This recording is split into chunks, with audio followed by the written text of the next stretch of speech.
Au nom du Père et du Fils et du Saint-Esprit. Amen. Frères et sœurs bien-aimés, que le Seigneur vienne répondre lui-même à ces questions du mercredi 24 août. Dans la première question, on sort du tombeau de la volonté humaine. Jésus est ressuscité pour nous donner la vie en abondance avec la divine volonté. La divine volonté nous fait sortir du tombeau de la volonté humaine, où la volonté humaine nous a plongés. Jésus dit, « Le Père et moi sommes un. Vous êtes en moi, je suis en vous. » Nous sommes nés complets avec tout ce que Dieu a mis en nous de lui-même. C'est encore lui qui, permettant que nous soyons purifiés par et avec les épreuves de la vie, il nous fait peu à peu découvrir le don qui est lui-même en nous. La divine volonté fait avancer à pas de géant. Tout à fait, ma chère sœur bien-aimée. Tout à fait, ma chère sœur. Je souscris à 2000%.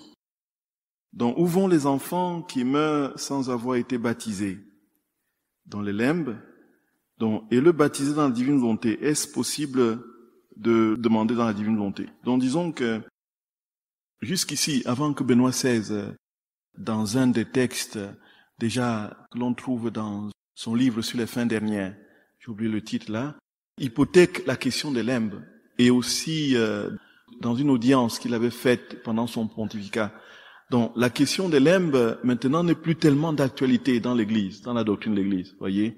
Donc, on a 3 lieux avérés, affirmés, attestés souverainement. C'est le ciel, le purgatoire et l'enfer, voyez.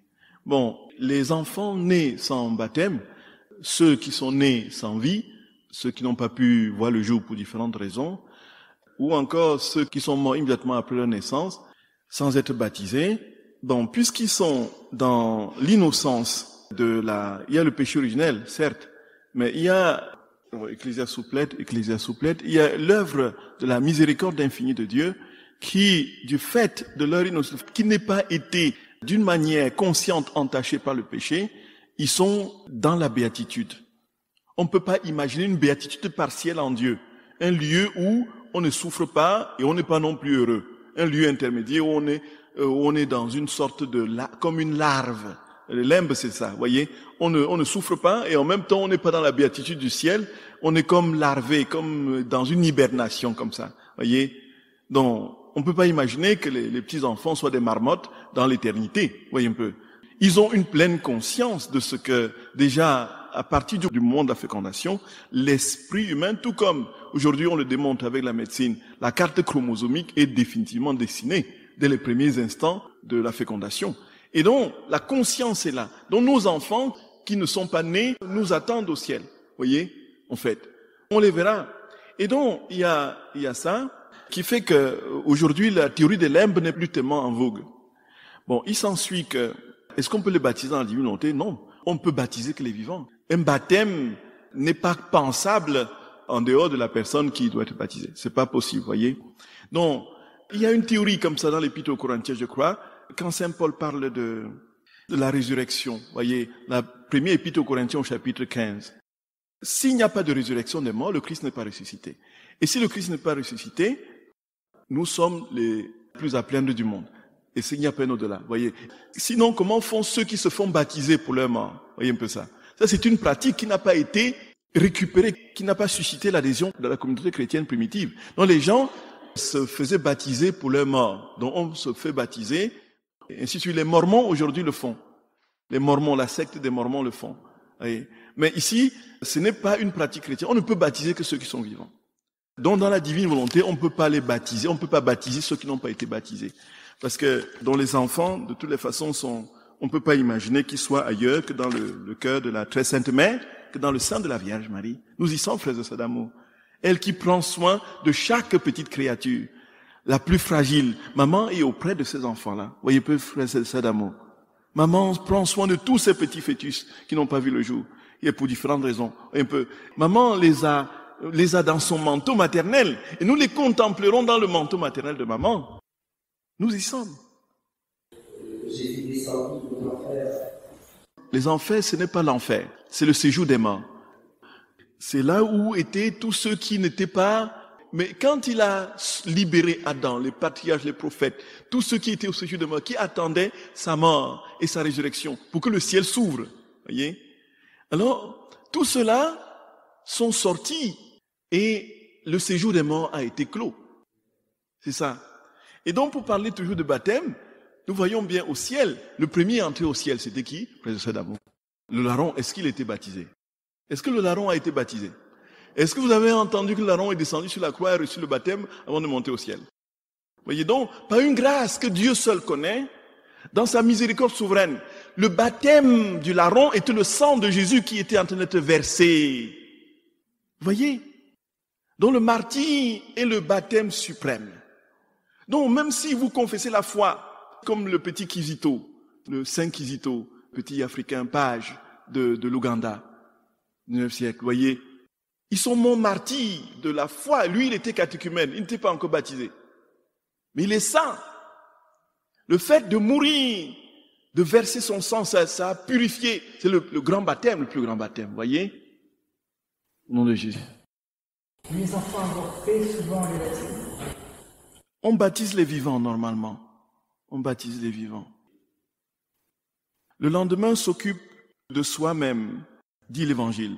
Alors que faire de l'argent que certains ont sur les comptes bancaires?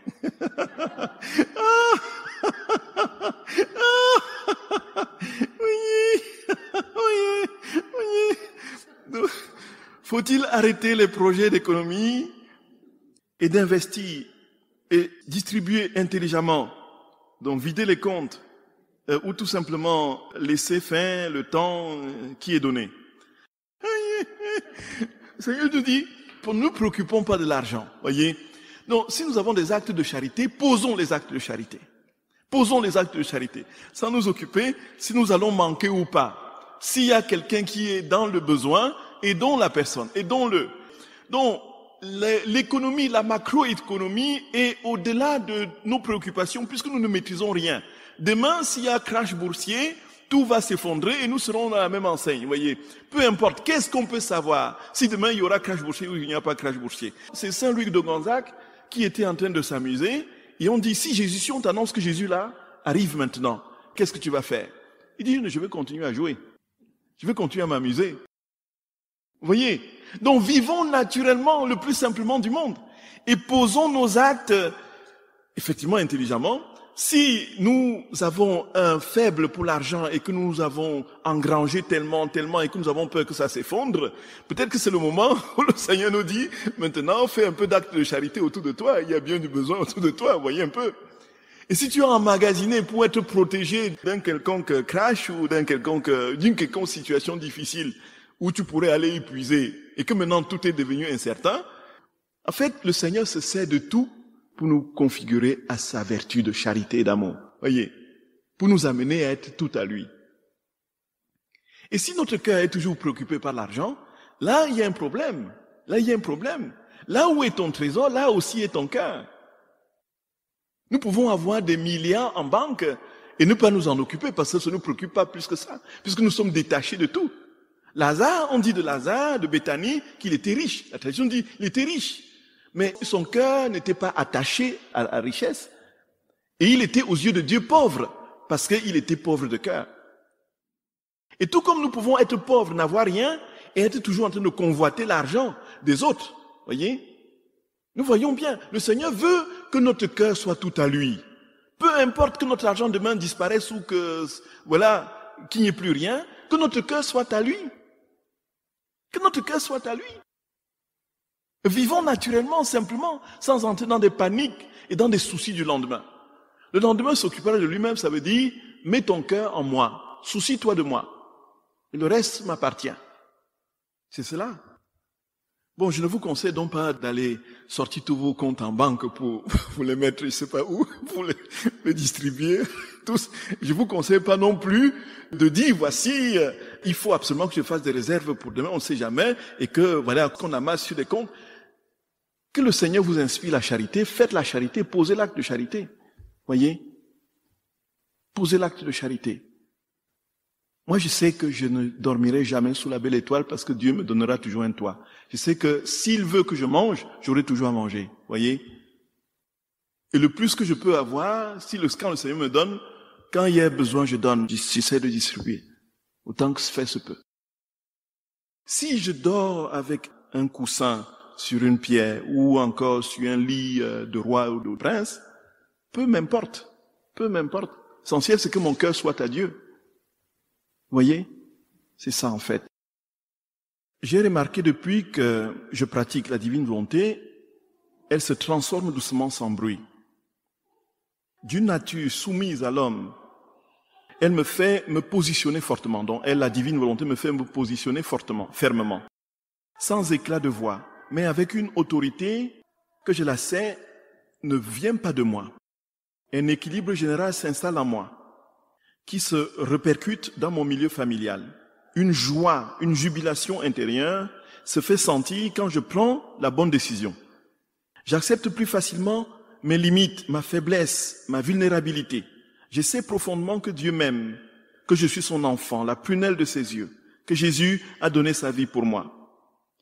La moindre des choses que je puisse faire, c'est de reconnaître que j'ai besoin de lui, de l'appeler pour qu'il établisse le règne de sa divine volonté en moi. C'est sa volonté qui est devenue la mienne. Ai-je bien compris le cheminement? Oui, oui et oui. Tout à fait. En fait, plus on vit, frères et sœurs d'amour, les choses ne se font pas de manière spectaculaire, instantanée comme ça, en un claquement de doigts. On se surprend tous les jours, toujours plus en train de voir qu'on change, de sentir qu'on change. Rien ne vient comme ça subitement.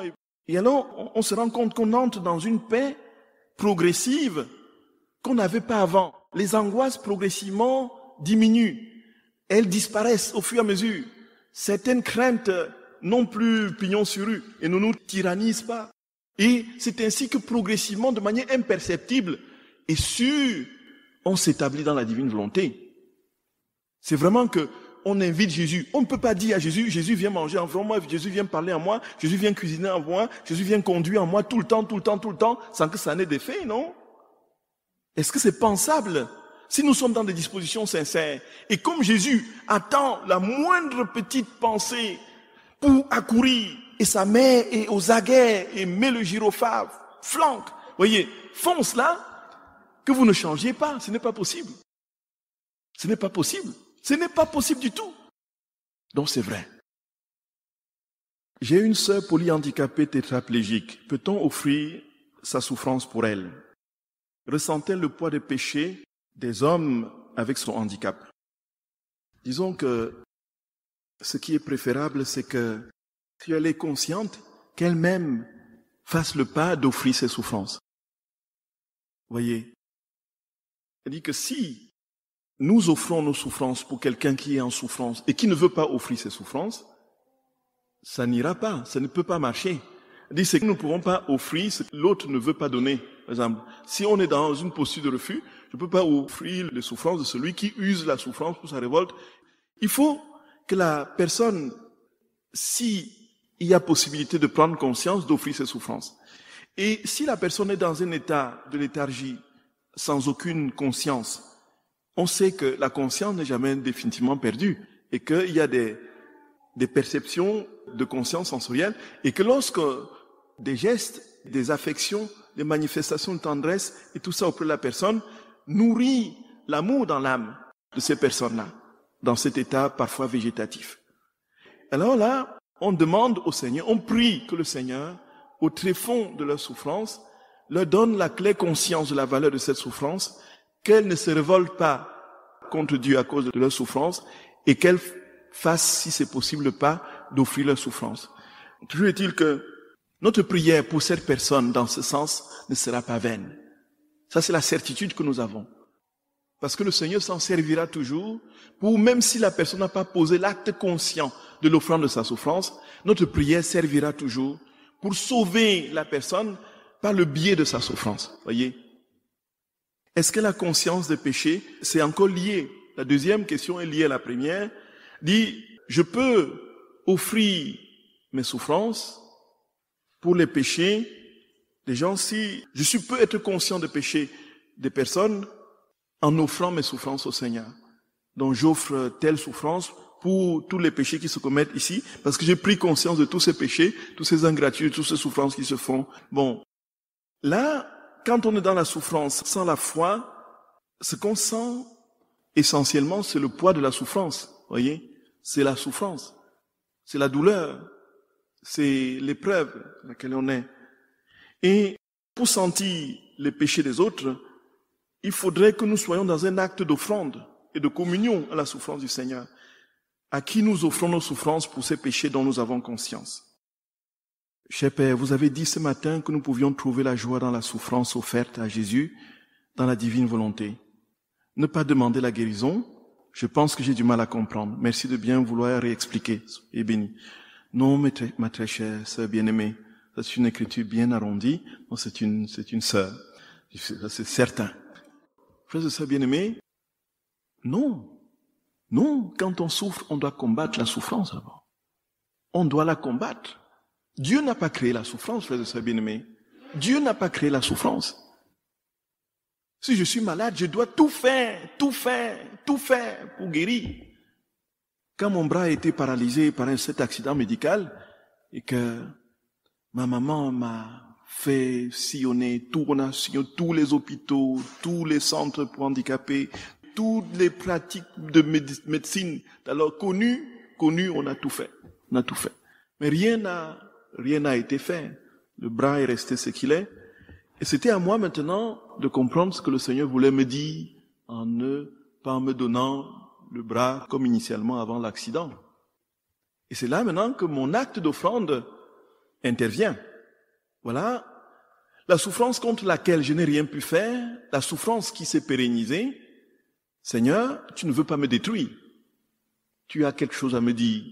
Tu as quelque chose à me donner à travers cette souffrance. Tu as des nombreuses âmes à sauver à travers cette souffrance. Tu as mon âme à...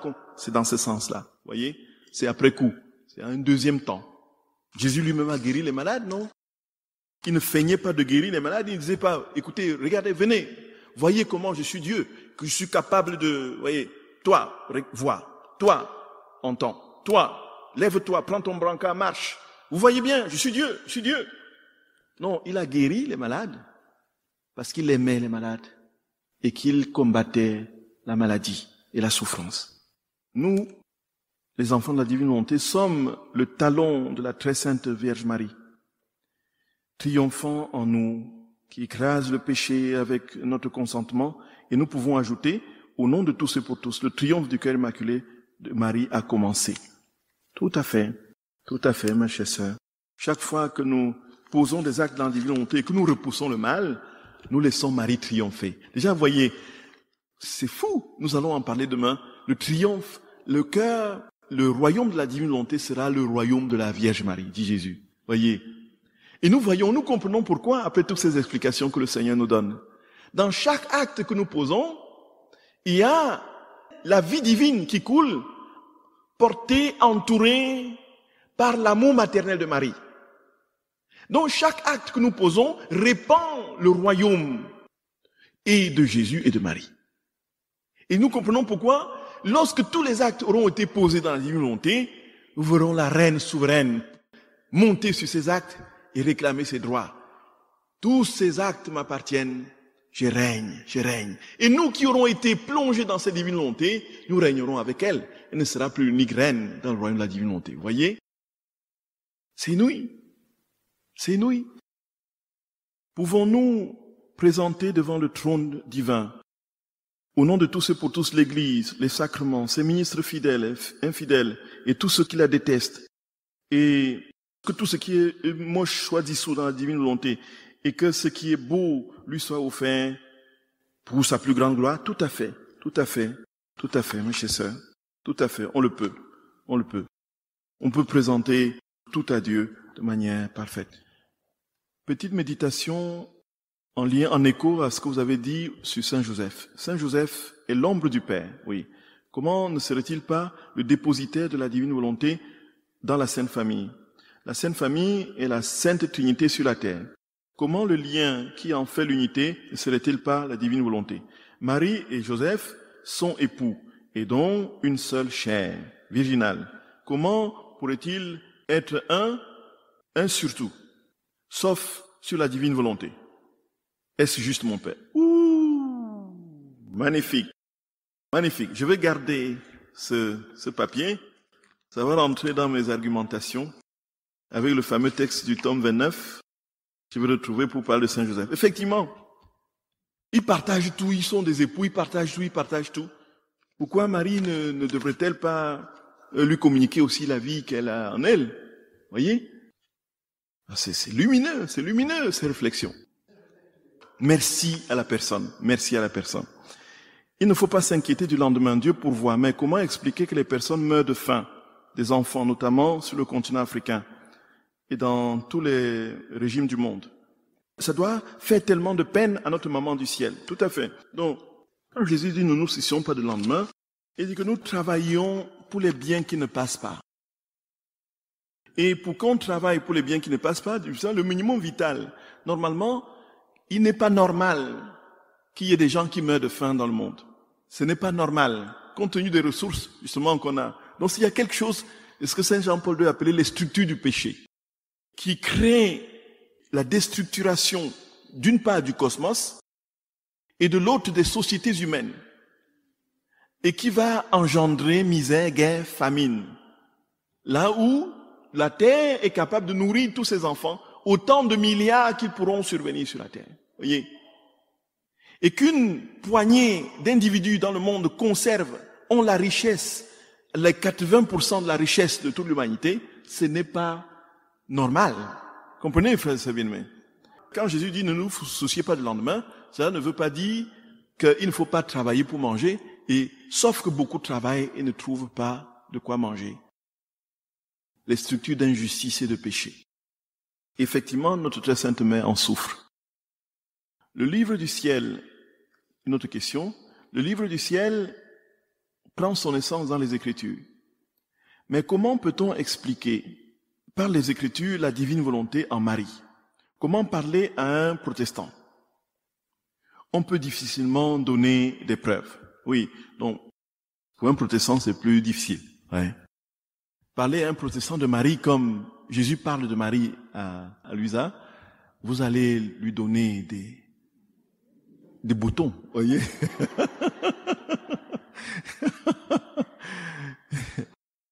Dès les premières paroles, il va vous dire, bon, on arrête là.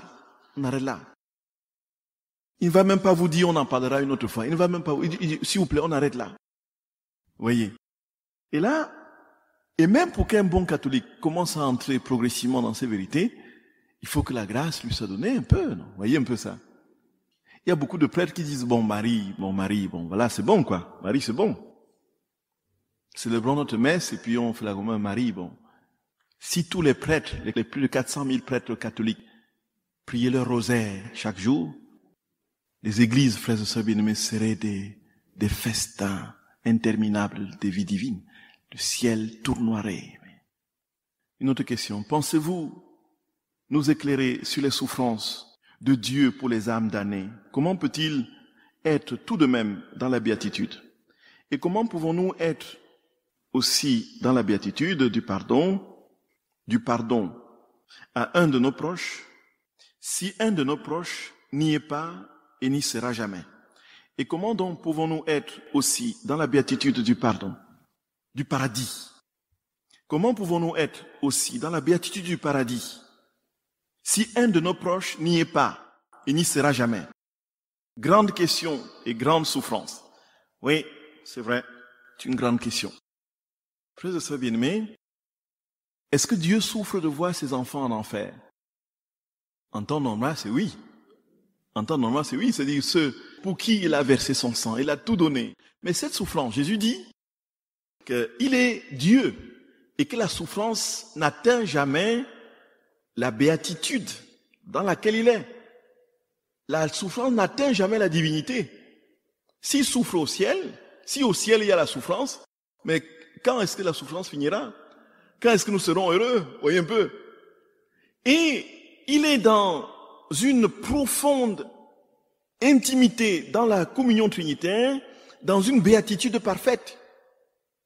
Mais du moment où il est dans cette béatitude, il travaillera. C'est-à-dire que son effort sera incessant à la dimension de sa puissance pour que personne ne se perde. Voyez, il travaillera jusqu'au dernier instant pour que personne ne se perde. Il multipliera tous les stratagèmes d'amour pour que personne ne se perde. Mais quand tous sont arrivés, quand certains, malgré tout, tous les efforts qu'il multiplie, disent non, je ne le servirai pas. Moi, je prendrai un autre chemin. Frères et sœurs d'amour, que voulez-vous que Dieu fasse? Qu'il cesse d'être heureux dans sa béatitude, que sa divinité soit édulcorée par le refus et donc le mal de celui qui ne veut pas accueillir son amour? Non, la souffrance d'un Dieu se traduit, frères et sœurs bien-aimés, par tous les stratagèmes de miséricorde qu'il met en place pour sauver l'âme. Il fera tout jusqu'à la dernière minute que personne ne se perde. Et son amour, il ne cesse pas d'aimer ceux qui sont en enfer. Il n'a pas cessé d'aimer ceux qui sont en enfer. Et ceux qui sont en enfer, ils ne veulent pas, ils ne sont incapables de supporter la chaleur de son amour. Et c'est d'ailleurs l'enseignement que Jésus donne à Sainte Catherine de Gênes sur le purgatoire et l'enfer et le ciel. Il dit que c'est le même feu qui consume dans la joie et l'exaltation les saints du ciel, qui fait souffrir les âmes du purgatoire et qui fait souffrir les âmes qui sont en enfer. Il dit c'est le même feu. Comment pouvons-nous comprendre cela? C'est le feu de son amour, il ne peut pas autrement agir. Tout dépend maintenant de la disposition. Ceux qui sont au ciel, frères et sœurs bien-aimés, sont consumés dans le feu de l'amour et ils en ressentent les joies exquises et les jubilations sans fin de ce feu d'amour de Dieu. Le feu d'amour de Dieu brûle au purgatoire. Et les âmes du purgatoire se rendent compte qu'elles ne sont pas préparées pour accueillir la plénitude de ce feu. Voyez? Et donc du coup, ça les fait souffrir de se rendre compte qu'ils ne sont pas encore pleinement dans le brasier ardent du feu d'amour divin. Et ceux qui sont en enfer, c'est comme quelqu'un qui a vécu dans l'obscurité toute sa vie et que soudainement vous ouvrez la porte en plein midi, au zénith où le soleil, n'est-ce pas, à 45 degrés, là, va, avec ses rayons, va l'envahir dans l'obscurité. Pensez-vous qu'il va danser en disant, oui, hurrah, bien haut, maintenant le soleil, allons nous réjouir, tout ça? Il va avoir terriblement mal. Vous êtes d'accord, frères et sœurs bien-aimés? Terriblement mal. Il est dans l'obscurité et vous lui apportez la lumière. Qu'est-ce qui va se passer, frères et sœurs d'amour? Mais il va avoir terriblement, affreusement mal.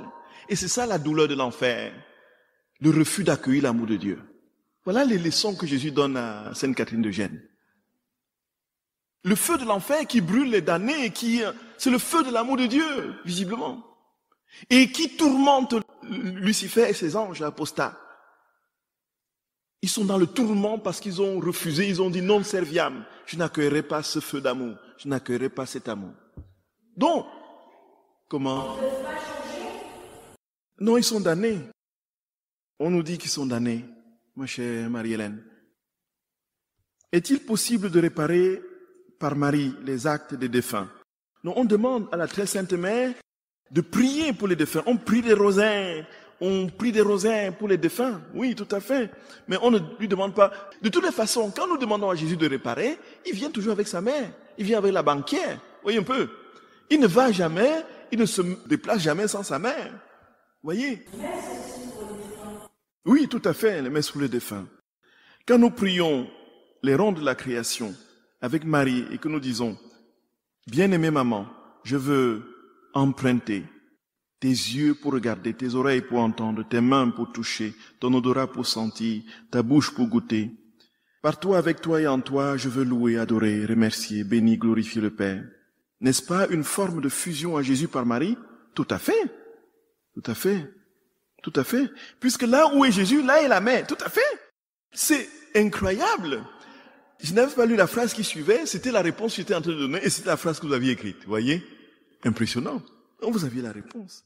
Puisque Jésus vit en Marie et que dans sa maternité, elle nous façonne, ne sommes-nous pas déjà fusionnés en Jésus par Marie? Tout à fait. Tout à fait.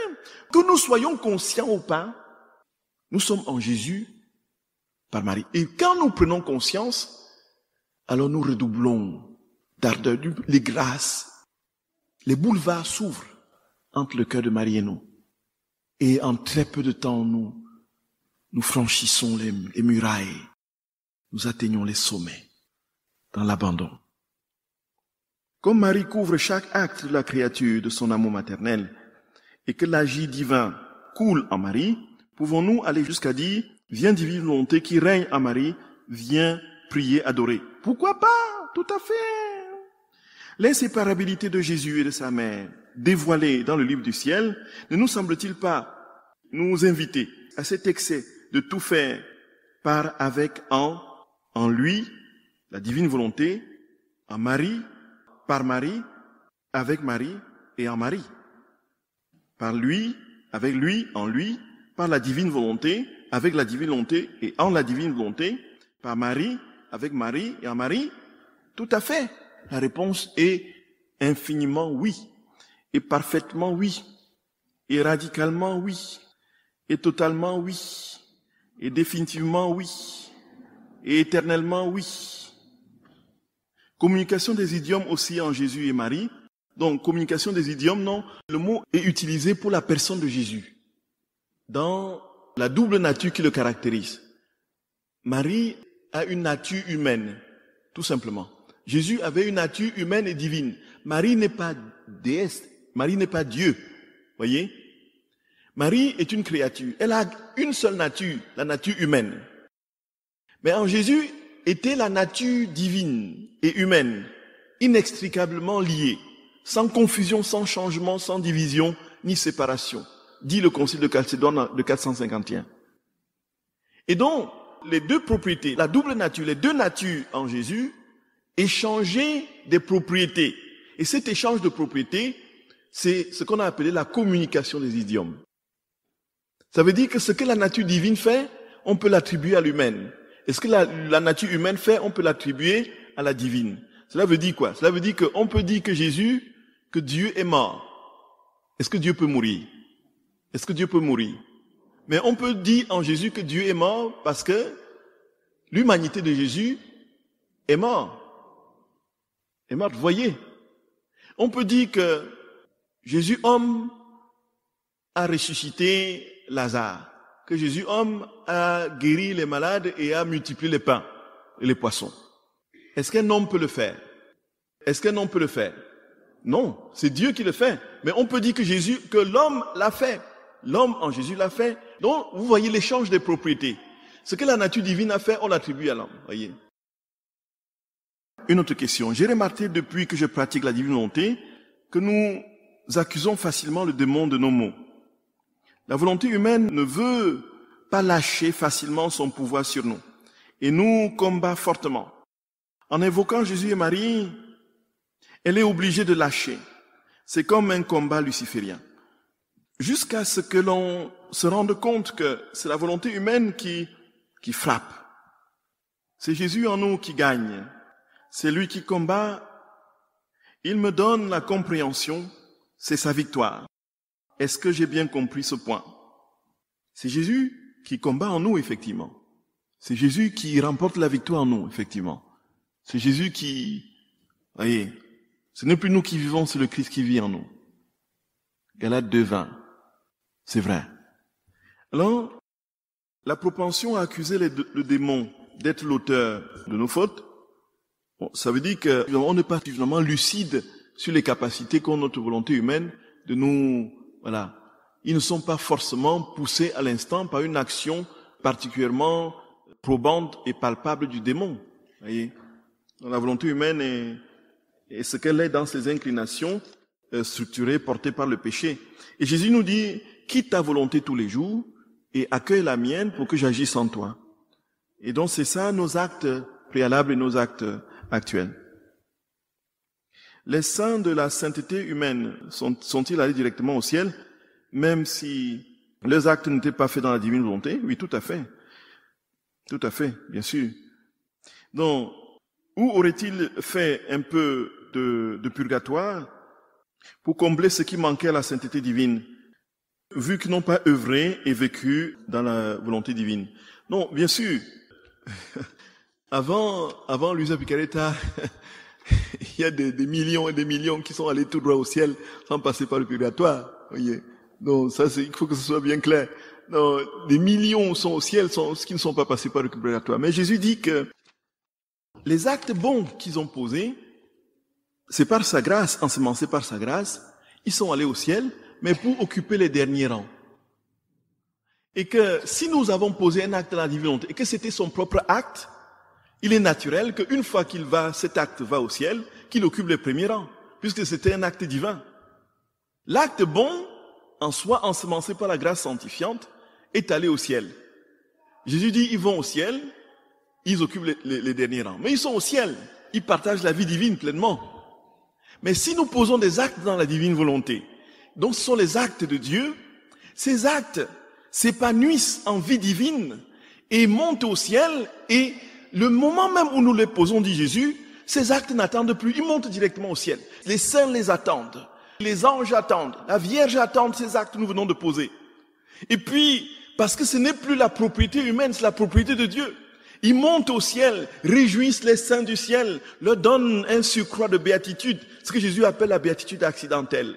Et puis, en passant par le purgatoire, ravagent et portent les âmes qui montent, voyez. Simplement parce que vous avez tenu votre stylo et que vous avez dit à Jésus, écris ces phrases à moi. Cet acte est déjà monté au ciel, a déjà sorti des âmes au purgatoire, a déjà ravi des âmes qui sont allées dans une contemplation supplémentaire de la béatitude de Dieu. C'est fou! C'est fou, frères et sœurs bien-aimés! C'est fou! Inouï! C'est pourquoi nous devrions, frères et sœurs d'amour, chaque fois veiller et demander à Jésus, Jésus, dans les moindres petites choses que nous faisons, fais-le en moi, je t'en prie, fais-le en moi, je t'en prie. Gratte ma guitare en moi, je t'en prie, gratte ma guitare en moi, je t'en prie. Voyez, suivez mon regard.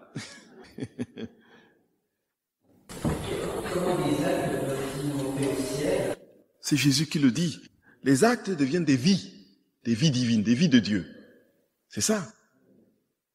Jésus et Marie sont inséparables. Ils sont toujours en profonde communion. C'est une autre question. Le Fils ne peut pas vivre sans sa mère.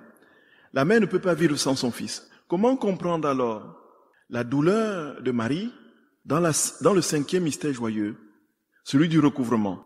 Peut-on vraiment croire que Marie ne savait pas que la mission divine de son Fils avait commencé? Jésus ne l'avait-il pas initié à ces secrets divins dans la maison de Nazareth? Oui, tout à fait. Disons que il y a toujours des mystères à explorer. Effectivement, c'est une question archi pertinente. Lorsque Marie reçoit l'annonce de l'ange qu'elle sera la mère du Sauveur, elle est certainement progressivement, avec ce que nous apprenons de ce qu'elle dit à Marie d'Agreda, progressivement instruite de la mission que le Fils accomplirait.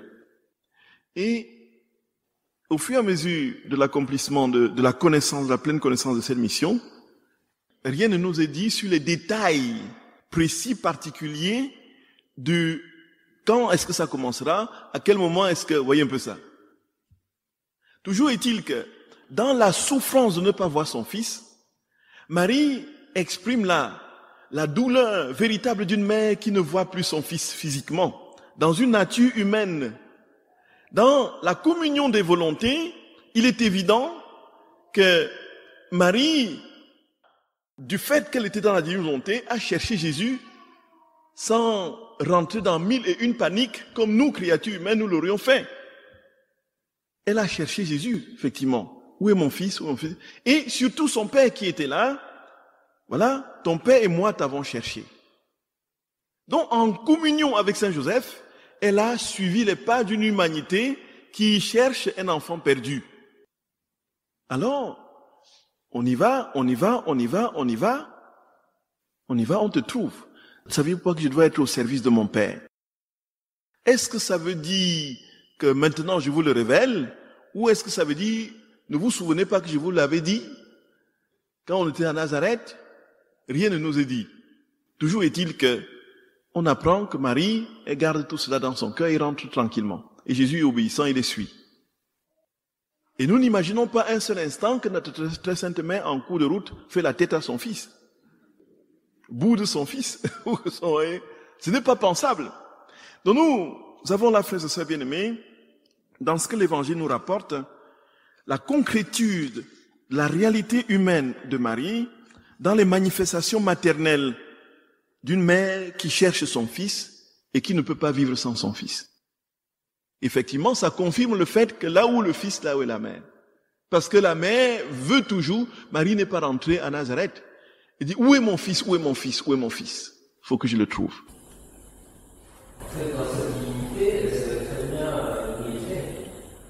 Elle savait qu'elle le trouverait de toutes les façons. C'est sûr. Elle savait qu'elle le trouverait. Il vous arrive souvent de chercher certains objets. Vous savez que vous allez... Oui, Patricia. Est-ce que c'est pas plutôt pour nous aider à chaque fois que nous avons l'impression que nous perdons Dieu? Tout à fait. Tout à fait, Patricia. Tout à fait.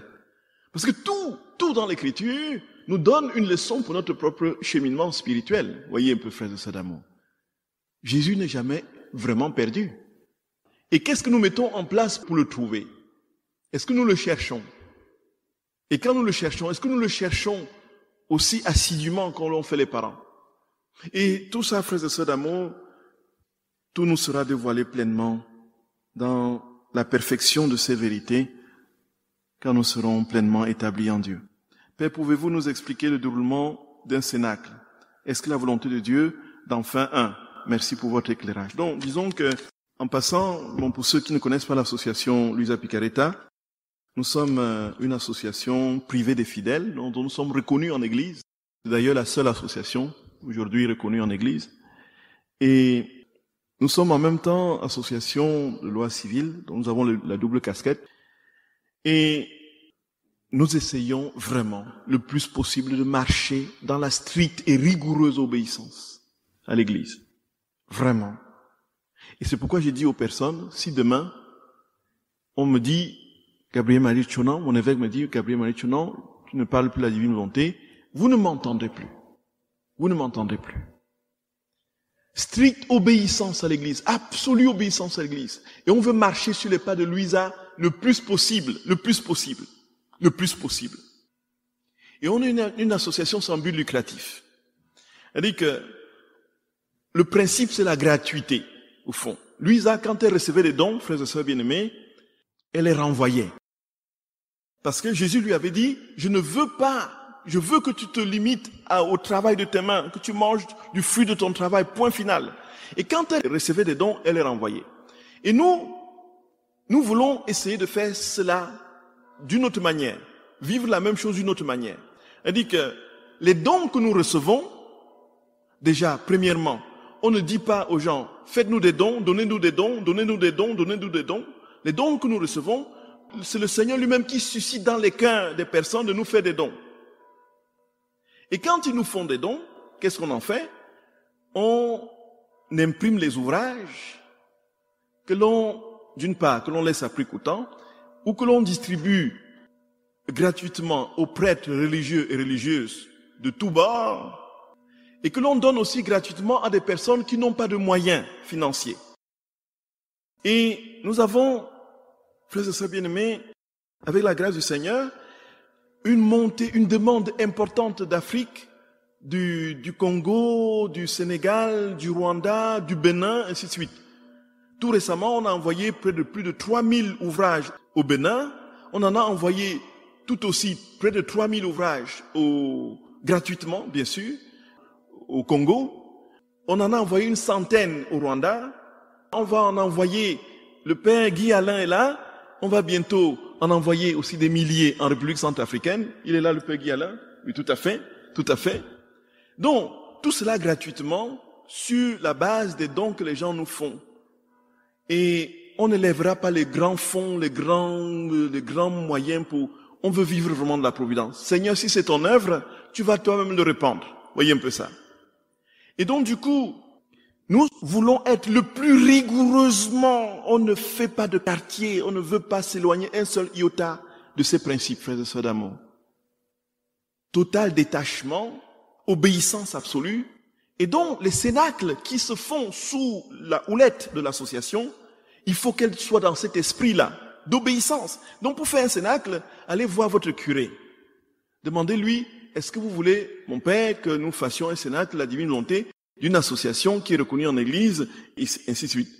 Si le curé vous dit non, je vous en supplie, restez dans l'obéissance.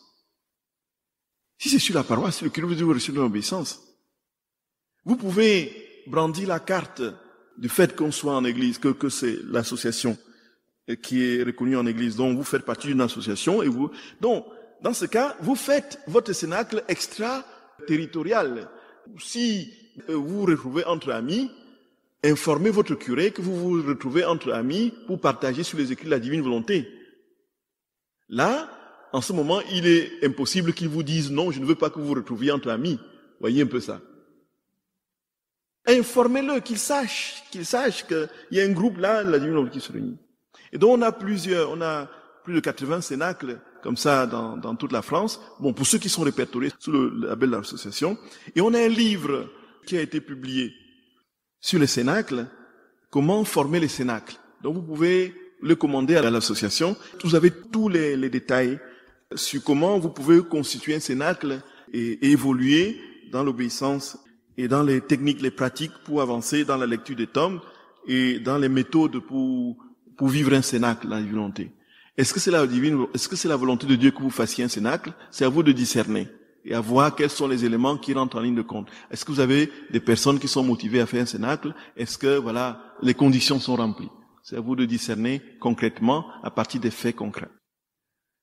Nous n'avons pas pu participer à la retraite sur les heures de la passion de notre Seigneur Jésus-Christ. Pouvons-nous espérer qu'il y en aura un autre, si possible en Bretagne ou ici?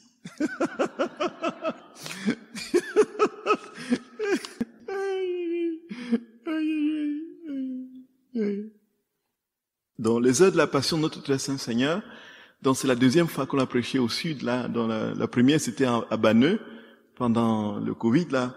La deuxième c'était dans cet été, là, et chaque fois ça monte vraiment en profondeur dans la compréhension de ce que le Seigneur nous dit, des heures de sa passion.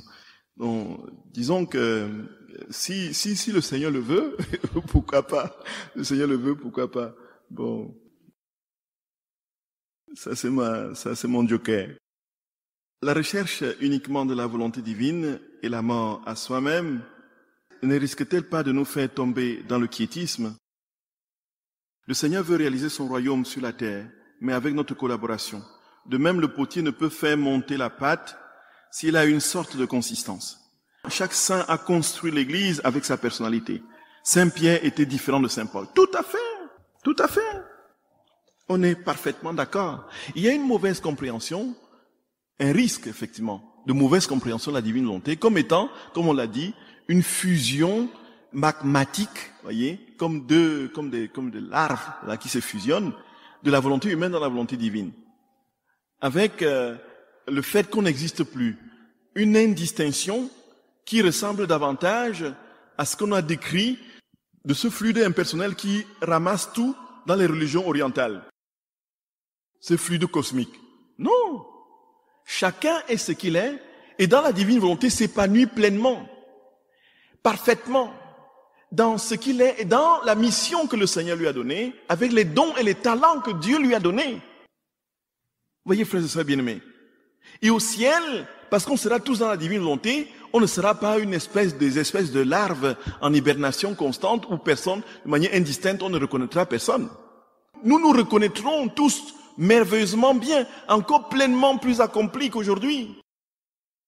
On n'aura même pas à poser des questions sur ce que nous faisions sur la terre. Alors oui, tu étais dans quel pays? Tu étais dans quelle région? Ah oui, d'accord, oui, tu étais en Chine. Ah oui, en effet. Ah oui, j'étais sur la terre, je suis pas allé en Chine du tout, mais vraiment, il y avait beaucoup de Chinois qui commençaient déjà à prendre beaucoup de place là, dans l'économie. Ah oui, d'accord. Et puis, tu avais des parents, et tu avais des frères et sœurs. Ah oui, en effet. En fait, oui, tu as perdu tes frères quand ils avaient quel âge? Ah oui, en effet. Et oui, d'accord. Et comment tu es arrivé ici? Dis-moi comment tu as connu Jésus et tout ça? Tout ça, frères et sœurs bien-aimés, tout ça sera complètement vaporisé.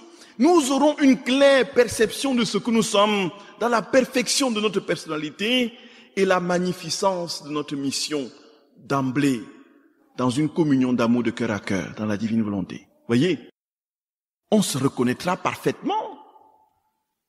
Je reconnaîtrai le petit Joseph, là. Et là, il sera devenu grand comme ça, vous voyez, qui a passé 4, 5 jours à pousser des petits gémissements d'action de grâce à son Seigneur. Oh, que le Seigneur le bénisse, voyez. Nous nous reconnaîtrons, frères et sœurs bien-aimés.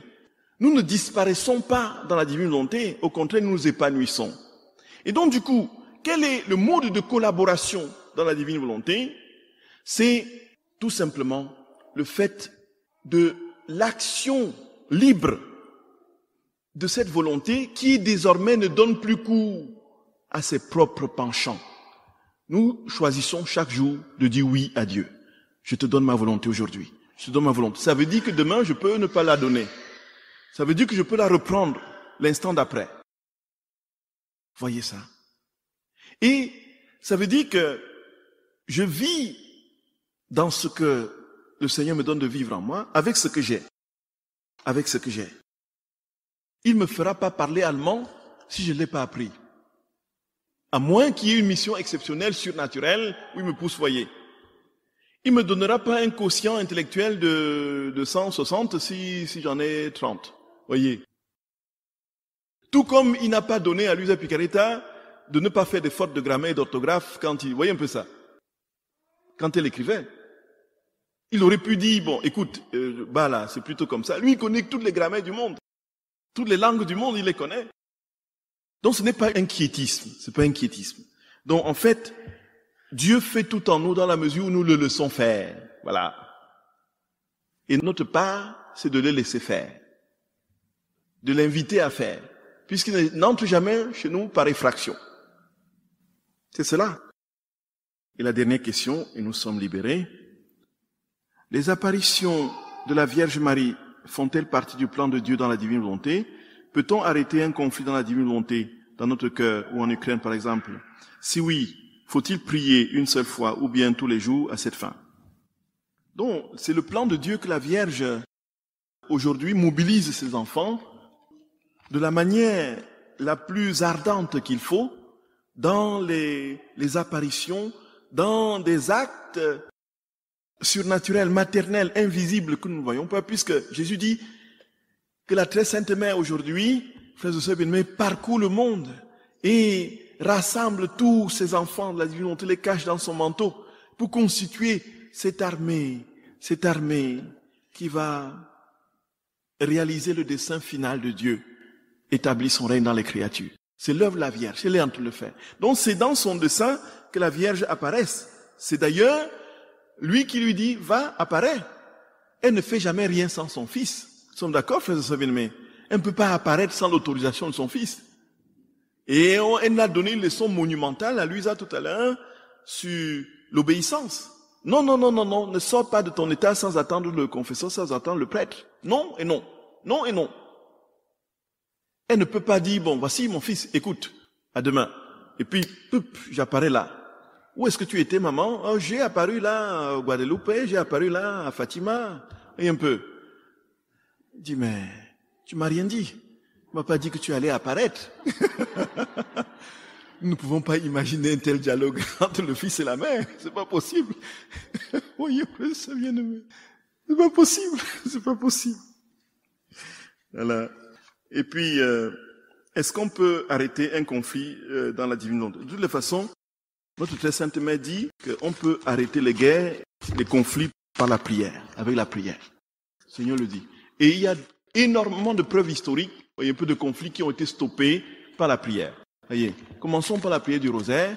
Et si c'est un rosaire dans la divine volonté, ça ne peut que démultiplier les effets, voyez, un peu à l'infini. Donc, il s'agit de mobiliser le maximum de personnes dans la prière, la prière, la prière, la prière. Je vous salue Marie, pleine de grâce. Le Seigneur est avec vous. Vous êtes bénie entre toutes les femmes. Et Jésus, le fruit de vos entrailles, est béni. Sainte Marie, Mère de Dieu, priez pour nous pauvres pécheurs, maintenant et à l'heure de notre mort. Amen.